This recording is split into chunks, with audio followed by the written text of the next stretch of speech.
తినాలమ్మా. పెట్టుకో. అయ్యి సరిగ్గా అమ్మో కింద పడిపోద్ది.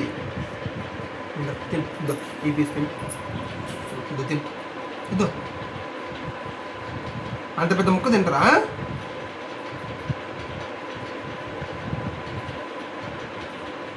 తిను తినాలి పెద్ద. అది మింగాక చూపి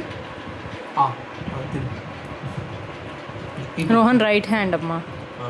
చట్నీ ఎత్తుకో. పెట్టుకో. Good boy. ఓకే. బాగుందమ్మా దోశ. రోహన్ బుడిగాడు బాగుందా? ఏం తింటున్నావు రోహన్? నువ్వేం తింటున్నావు? అప్ప తింటున్నావా? సరే చట్నీ ఎద్దుకో. తీసుకోండి చట్నీ ఎద్దుకో. పెట్టుకో. చాలు తిను.